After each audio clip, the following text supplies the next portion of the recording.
On poursuit ce matin, on demeure dans une thématique de saines habitudes de vie, j'irais même encore plus loin, dans une thématique de cyclisme. Donc, on vous présente le Grand Prix cycliste qui débute aujourd'hui même à la baie. Et pour nous en parler, on est avec Pierre Martel ce matin. Bienvenue à l'émission. Merci François, bienvenue. Ça va bien? Oui, ça va super bien. Donc, c'est jour 1. Oui, jour 1, c'est Oui. ça. C'est aujourd'hui que ça commence. Pied sur la pédale à midi. Oui, ici à la baie. Mais avant de tomber dans les détails, on parle d'une deuxième édition du Grand Prix cycliste. Oui. Mais on est habitué avec les événements de cyclisme. On parle entre autres de la Coupe des Nations. C'est quoi le Grand Prix cycliste? En fait, Comment il se démarque? En fait, la différence entre la Coupe des Nations, le Grand Prix cycliste, qui est le Tour continental, et le Pro Tour, c'est un peu comme le hockey. Ligue junior majeure du Québec, c'est la Coupe des Nations. La Ligue américaine, c'est ce que nous, on présente, c'est-à-dire le Tour continental.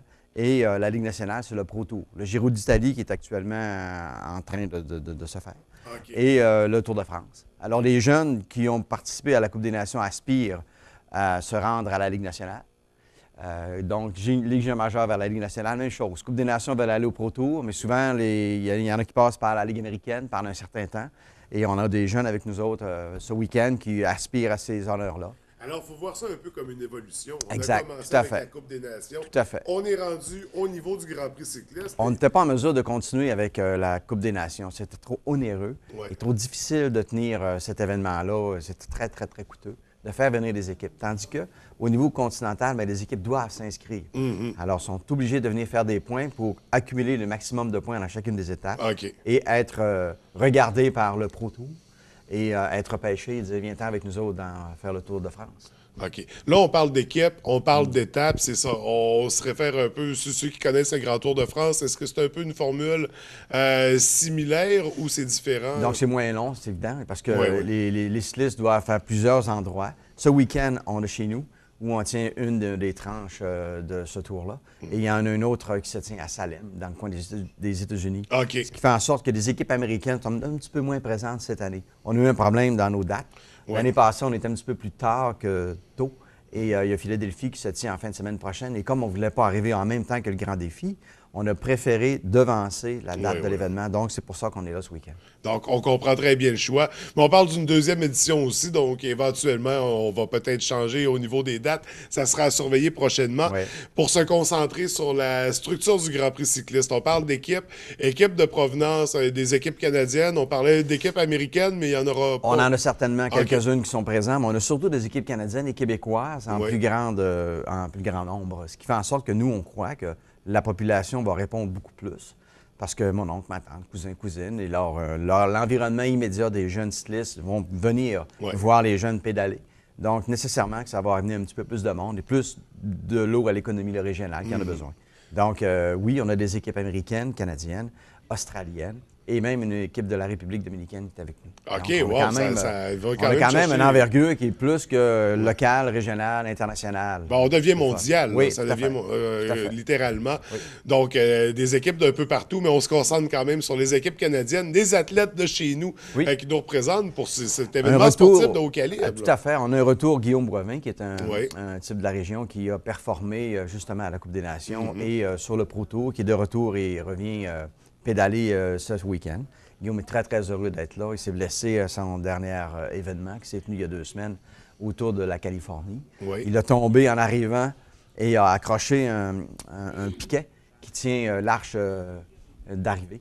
Et il a une très grosse blessure en taille profonde jusqu'à l'os. Mais finalement, il y a 2 semaines, il est déjà remis. Exact, il est déjà remis. Les gars sont en forme. Et le processus de guérison est très rapide dans ce cas-là. Pierre a pu vous en parler. Mais là, il a commencé à pédaler et retour sur le vélo, puis là, il est correct pour faire le tour. Donc, on le verra sur nos routes à compter d'aujourd'hui. Tout à fait. Et là, c'est ça débute carrément aujourd'hui. À midi. À midi, à la baie. C'est face au palais municipal sur la 6e avenue. Alors, direction vers l'usine Grande Bay. Et ensuite, on s'en va vers le chemin Saint-Jean. On descend le chemin Saint-Jean à fond. Puis à fond, c'est le cas de le dire. on revient pour le boulevard Grande-Bay-Sud et on retourne vers la 6e avenue pour remonter. On fait ça 11 fois. OK, c'est 11 boucles. Alors, 11 montées vers l'usine Grande-Bay, c'est pas rien. Prenez votre voiture et allez-y. Connaît les ça va voir que le degré est assez on les fait à pied puis on est épuisés. Eux ne montent pas ça sur le petit plateau, c'est le deuxième, le plus gros. Oui. Donc, s'il y avait un endroit là, où aller s'installer pour les regarder c'est sûr que passer. la zone arrivée-départ est quand même intéressante. Ouais. Et après ça, les secteurs sur le plan, il y a des endroits où c'est des temps d'épingle. Entre autres, quand on tourne en haut complètement vers route 381 et qu'on revient sur le chemin Saint-Jean, alors ça tourne vraiment très serré. Alors, les détours sont à surveiller parce qu'on est en peloton. On a 80 coureurs sur la piste aujourd'hui. Alors, quand tu es 80 tournes en même temps sur un coin en 90 degrés, je vous jure que c'est très spectaculaire. Oui, absolument. Ouais. Donc, c'est des éléments. Puis en 11 tours aussi, on peut se déplacer. Oui, en 11 tours, c'est ça. Faire en sorte de voir plusieurs endroits parce que ça demeure fascinant à voir ces cyclistes professionnels qui vont à des vitesses. Là, aujourd'hui, avec un parapluie, peut-être dehors, c'est un peu menaçant. Puis avec toute l'humidité aussi, mais ça va bien. Mais c'est chaud, c'est quand même agréable au niveau habillement. Oui, donc il n'y aura pas de problème à ce niveau-là. Ça débute aujourd'hui, donc au Palais municipal, quand même un grand parcours, 11 tours. Oui. Ça se poursuit toute la fin de semaine. On a des étapes à Chicoutimi, Demain, c'est Jonquière. Oui. Donc, de retour à Jonquière, puisque le pont d'aluminium est en réparation l'année dernière. On n'a pas pu l'utiliser. On a fait 2 étapes à la baie. Oui. Et aujourd'hui, donc, je voulais vous dire important, c'est l'étape Proco. Il faut quand même souligner l'apport de nos nombreux commanditaires. Et aujourd'hui, c'est Proco. Et demain, c'est l'étape de Jonquière. Et à Jonquière, le parcours s'en va vers le pont d'aluminium, chez Pichard. La côte des Meules est en réparation et on va utiliser la petite côte qui est à côté, je ne me rappelle pas du nom exactement, Sainte-Famille. Oui. Et ça a un degré d'inclinaison aussi important. Samedi, centre-ville de Chicoutimi. Alors là, c'est une boucle de 2 km. Et là, les cyclistes vont la faire 35 fois.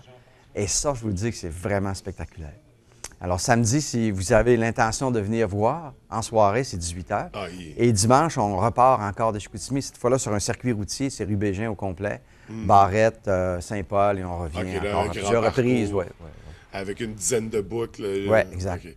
Donc, les 4 étapes, les 4 volets du Grand Prix cycliste, cette édition aussi, c'est les endroits qu'il faut aller les voir. Au travers de tout ça, on a parlé de partenaires. À chaque étape, il y a un partenaire pour les étapes de Chicoutimi. On a Proco, on a De Vinci, Horizon Mobile et Promotion Saguenay qui sont avec nous. Je n'ai pas l'ordre exact, là, mais c'est nos partenaires. On a également la Fédération québécoise de sport cycliste qui est avec nous. On a Cycling Canada qui nous a supportés. On a plusieurs commanditaires locaux. Et on a quand même réussi à boucler notre budget. Oui. Et ça, pour nous, c'était important.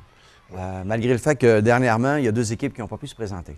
Alors, malheureusement, les gens s'inscrivent. Il y a eu des blessures, des problèmes de transport. Et à la dernière minute, on a appris que Scotty Down Under, qui est une équipe australienne, ne peut se présenter. Et Smart Stop.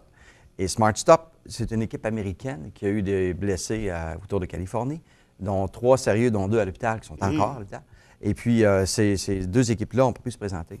Et le gagnant de l'année passée était avec Smart Stop. Donc, on est sûr et certain d'avoir un nouveau champion cette année.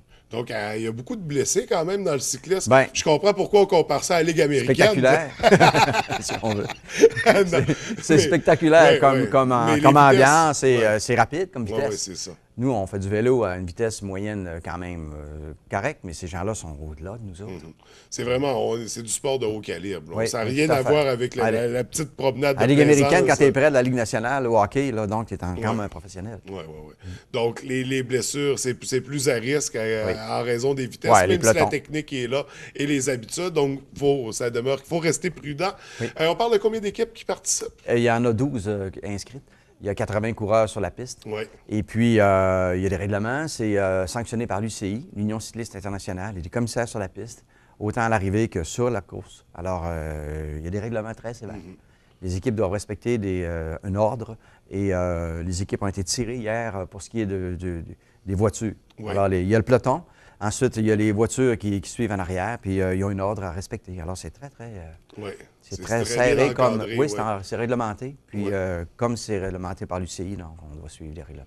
Donc, on sait que la compétition est juste. Grosse nouveauté cette année que tu ne sais pas, je vais vous dire ça, c'est qu'il n'y a pas de contrôle antidopage méthodique à chaque étape. L'année passée, on était obligé de tenir un bureau d'antidopage. Donc, à chaque fois que la course était terminée, c'est pipi pour les 3 premiers, pour quelques cyclistes au hasard. Cette année, il n'y en a pas, mais il y en a une quand même. C'est-à-dire que l'équipe peut arriver n'importe quel moment et surprendre des cyclistes en leur disant « Ah, toi, tu es le gagnant, toi, tu as fini 3e, viens t'en faire pipi dans le pot. On va vérifier tout ça. » Et ça peut être n'importe quel. Exact. Et nous, on a trouvé ça le fun parce que l'année passée, il y a un cycliste qui a été qui a été... de la compétition. Oui, qui a été déclaré dopé. Ouais. Et alors, c'est très, très sévère, Ouais. c'est sûr. Et cette année, donc, c'est comme ça que ça se passe. Donc, on fait attention à ce niveau-là. Également, je voulais qu'on discute rapidement d'un volet jeunesse qui s'intègre à cette édition-ci. Comment ça fonctionne? En fait, c'est que comme nos installations sont déjà prêtes pour la compétition de samedi soir au Critérium, on a communiqué avec les gens du Club Acidose Lactique, on s'est parlé. Et les jeunes du Club Acidose Lactique, dans l'après-midi, de 3 h à 4 h, vont tenir une course sur à peu près le même parcours que les professionnels le soir. Donc, c'est spectaculaire pour les jeunes. Ils vont avoir l'opportunité de faire 1, 2, 3, 5 ou 7 tours pour les plus vieux parmi nos installations. Alors ça, c'est vraiment le fun. Alors les familles vont être encore présentes. Oui. Et votre partenaire que j'ai pu voir sur l'écran tantôt, Rythme FM, organise une autre activité sur la place du citoyen, du spinning. Alors voyez-vous, c'est très, très ouvert pour la population, cet événement-là. On est en train de grossir ça. C'est ça, pour une deuxième édition, il y en a déjà pas mal plus qu'à la première. Oui, tout à fait. Alors, il faut s'attendre à une troisième édition encore plus grosse. Mais pour l'instant, on se concentre sur celle-ci. Ça débute ce midi à la baie. Il faut voir ça, ces athlètes-là. C'est impressionnant. On vous invite. Oui, absolument. Donc, M. Martel, merci beaucoup. Beaucoup de succès pour la deuxième édition. Et puis, on se reverra certainement pour la troisième. Tout à fait. Merci, bonne journée.